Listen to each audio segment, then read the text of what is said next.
Thank you. Well, hometown heroes have returned from a disaster relief mission states away. And two local first responders back in town after serving in Ohio Task Force 1, helping in the cleanup efforts in the aftermath of Hurricanes Helene and Milton. 13 Action News reporter Lily Lowndes talking with the task force members tonight. She's live with the story, all new at 11. Lily.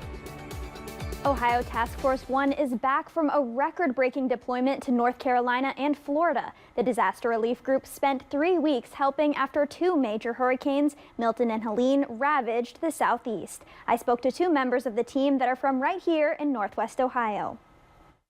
This was the longest deployment in the history of Ohio Task Force 1. They spent 3 weeks working on the ground in North Carolina and Florida after Hurricane Milton and Helene. But members of the disaster relief team say they were going to stay as long as it took to complete their mission. The things we saw, the perseverance of the human, is just mind-boggling. John Kaminsky is an assistant fire chief with Toledo Fire and Rescue.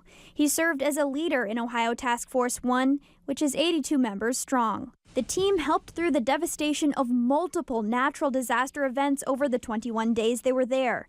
They helped communities hit by hurricanes, landslides, flooding, and tornadoes. Each member of the team has a specialty, from medical to search and rescue. But Kaminsky said they were helping out however they could. We survive and thrive over the philosophy of one team, one mission. So no matter what position you're in, you could find yourself doing a little bit of everything. Most of the people on Ohio Task Force 1 are first responders in their day jobs. But Ben Plowman lent his expertise as an engineer. He inspected buildings and bridges to make sure they were structurally sound. We feel honored to have been in a position to help the people of Florida and North Carolina who have lost so much. Ohio Task Force 1 has completed their mission and returned home. But they say many first responders are still on the ground helping local communities clean up. It's just really difficult to put in perspective exactly what they're going to be going through and what they're going through now. So think of them.